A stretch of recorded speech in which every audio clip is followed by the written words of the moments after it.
Hey, what's up, guys? Just Jacob Reviews, and it's Car Talk Monday. I know I know it's not Monday. I'm sorry, I've been a little bit late with this video. I was going to do it yesterday. I was going to do it, and I just forgot, and I didn't have time. Been playing a bunch of stuff, and I just forgot a lot of stuff to do. I've been trying to take advantage of all the time I have here, being quarantined. So, what's new? Not much. Because of the whole coronavirus and everything, the brands aren't really making releasing any new designs recently. There have been a couple, but not much. But there is news for them because of the virus. Ferrari has shut down their factory completely, which I didn't know why they didn't sooner. If you guys don't know, the virus is really heavily impacted Italy tremendously because they didn't think it wasn't big of a deal like we did. So they are way worse than we are. So, and as in we, I mean U.S. If you don't know, I live in the United States of America. If you can't tell, I have an American accent, and I feel bad for them. I'm really glad they did this. I know it's gonna be hard for people, especially dealerships and everything, to get parts to repair Ferraris and other people who are trying to fix the cars. But it's what needed to be done.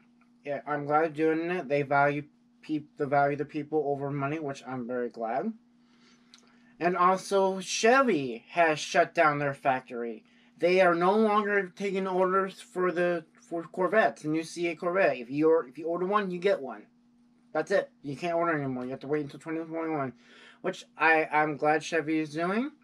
Chevy and especially American companies, they don't really like to do that usually because that's kind of how they are. Don't get me wrong, GM and Ford, they're good companies. I love what they do, but some of their work ethics are not the best, and I'm glad they're treating this virus seriously and not harming themselves even more. Yes, you're gonna lose money, but you're not gonna have people working for you if you don't. They didn't do that, so I'm glad Ford, Chevy, and other brands are doing that. Now to talk about some positivity for you guys. Let's talk about some of the ride and drives I did. If you're new to the channel and don't know, a few weeks ago I went to the Atlanta car show with my Bugs Do Atlas Says. We did a bunch of ride and drives. I didn't talk about all of them, so today we're going to talk about, let's see, who we got left. I think we just have two left. Let's talk about the Slingshot and the Nissan Leaf. These two cars I couldn't film. Either one, the reason I couldn't film the Leaf because they didn't let me. Nissan won't let me for anything, but we don't have any highly skilled representatives who can answer questions. And I'm like, what do you think questions I'm going to ask? If they don't know, then why are they here? And I asked them, like, so I even asked the woman, so if you don't mind me asking, what's your job? Oh, I'm a specialist. I'm like a merchandise specialist. And I'm like, so you know about this car? Yep. So why can't I film? Nissan, what the frick? Seriously. But I'm not gonna blame Nissan on this. They just had a bad Apple employee. Maybe got mad, or maybe remind me of someone he didn't like. I don't know. I don't know the guy. So hopefully Nissan, if they've taken care of him, but I don't really care anymore. It was just one more thing. I did really like the Leaf. The Leaf was a very, very fun car. If you don't know what the Leaf is, it's an electric car, and a lot of people don't like it because it's egg-shaped. It's not really, it only gets like 100 miles, 200 miles range. Really, not really good at charging, yada yada. After driving the car, I really like the car. Now, do I prefer the Tesla Model 3? Yes, in some ways. What I love about the Leaf, it's a perfect city car. What do I mean, man? Like, whoa, isn't the Tesla a good city car? Yeah, kinda. It's a good, I would say, family car. It's a good if you're going on trips, if you live in the suburbs like I do, or if you live, and I wouldn't say out in the country, just somewhere where you're in a city but you're not in a big metro city, is what I'm saying. What the Leaf is perfect is Metro City. People who work downtown Atlanta, downtown New York, and really need something small to get around in. The car is perfect for that. Yes, it doesn't have a lot of miles, but those cities, they don't. Yes, they're big, but you're really going far, and there's charging stations everywhere in those cities, so you can easily move around. And because it's so little, you can get around tight spaces, get into small parking spaces. It doesn't have a lot of space in the trunk, but that's not what you're using this for. It's a good everyday city car if you live downtown city, or if you're a kid like me that goes to the university or high school. It's a perfect car for that.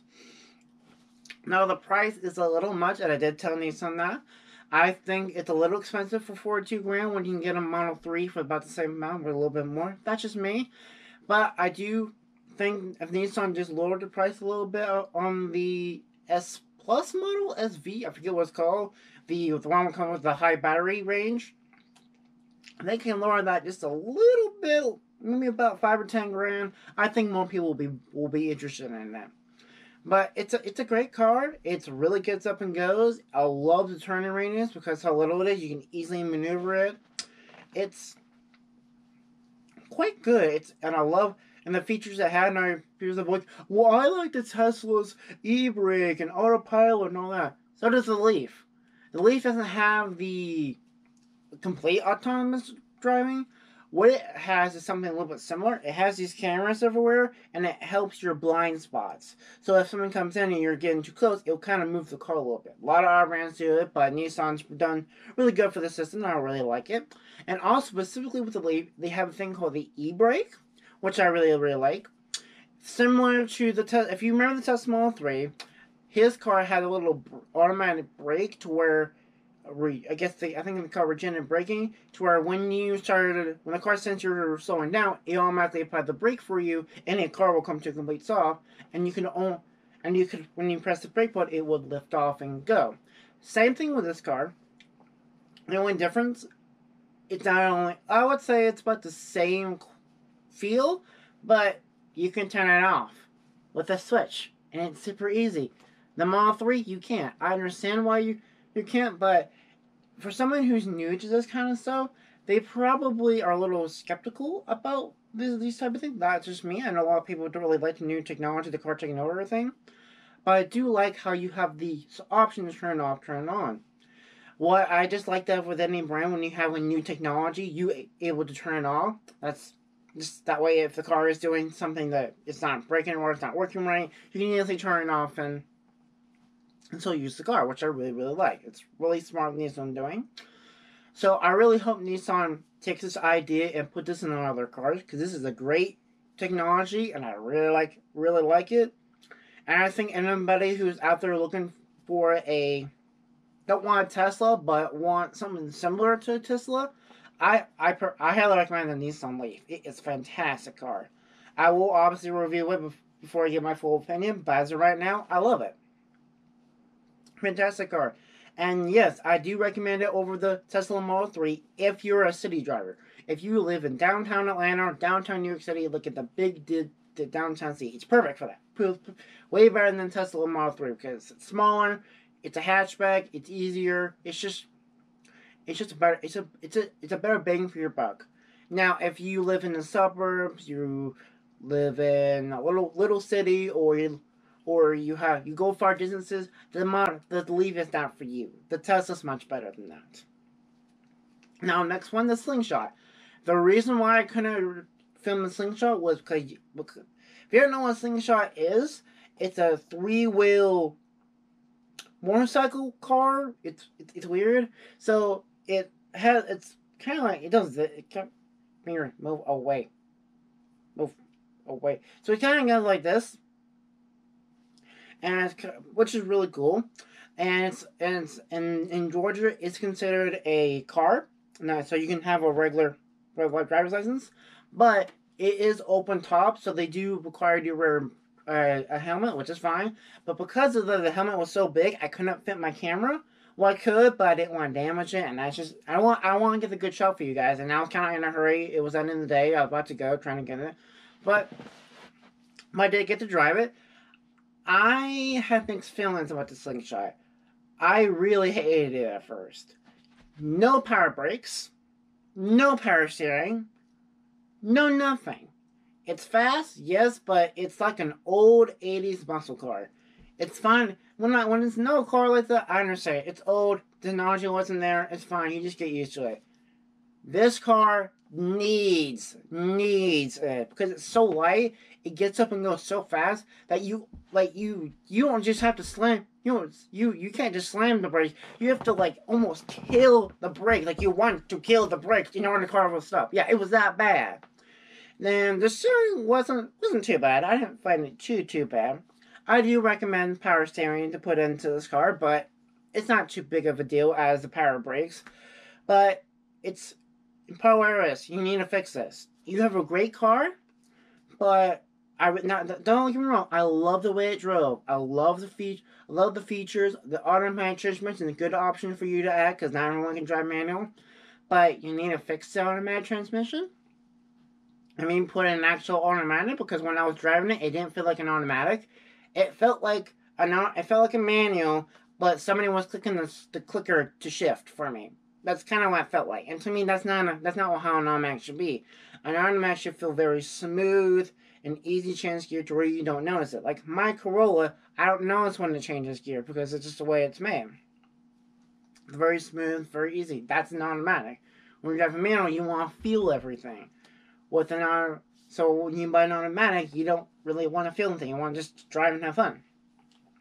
So, but I do recommend fixing that. I do recommend you better put those power brakes because trust me, your car needs it. It will not stop no matter what you do. And on top of that, it's so lightweight that the car will move backwards. Not kidding. I was at a stoplight, and normally when you're at a stoplight, you hold the brake for a little bit, just slightly, and the car will stay there. All the car, like any other car. This car didn't do that.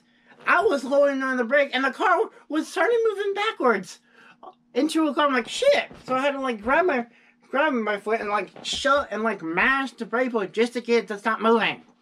Yes, yes. Polaris, put power brakes. I cannot say this enough. Put freaking power brakes in your freaking car. It just needs it. But besides that, I really enjoyed the drive. It was a really interesting car. I didn't really notice the three weirdness above the three wheels. I thought it was actually really interesting, and really, it drives like a regular. It feels like a regular car, the way they made it, which is really cool. But I cannot recommend this to anyone. Unless you're someone who's used to no power brake and is fine with that, I can't recommend this slingshot to anybody right now. Because of that power brake. It is very bad. It's going to cause accidents. Like, I almost had an accident twice in the car because of it. Yeah, so you can get used to it, but really, for someone like me or who wants a little fun car, like my uncle, they want power brakes. They're old, they're middle age, and the body ain't working as hard as they used to, so they really just want something easy, something to get in that does everything for them, and this car doesn't do that. But that's just me. But yeah, that's it for the random drives. I'm gonna pick a favorite right now. But of all the cars I drove that day, I like the GLI the best. The 2020 Volkswagen Jetta GLI, to me, is one of the best cars I've ever driven. And obviously I need to review before I give my full opinion. But as of right now, I highly recommend it to anybody. It is a perfect daily drivable car that you can also take on weekends and go have some fun in mountain driving. Because it can do it. I was amazed by the steering of it. It was just an incredible car. I absolutely love it. But do I prefer it over an N? No. Because the reason why I always keep bringing up the N is, if you don't want to talk about, I'm talking about the 2019 Velociraptor. It is the greatest car I have ever driven. Nothing I've driven feels like it does. It's just perfect. Everything about it is perfect. Well, there's some things that need to change, but It's everything I want and nothing I don't. It just checks up every single box perfectly, and that's what I love about the Volkswagen. Alright, that's it for this video. Sorry if it's a little bit longer than the last one. I know you guys want some shorter videos, so I'm doing the best I can. And I'm sorry I didn't post any videos last week. Like I said, I was going to do some video games. I'm sorry, I've been very busy. But tomorrow, so it will be probably Thursday for you guys, I'm going to be posting a video of me playing some Forza. For you guys, if you don't know what that game is, that's a very popular racing game that's really fun to play. And I've been playing for you guys. I might do some GTA. If you don't know what that is, that's Grand Theft Auto.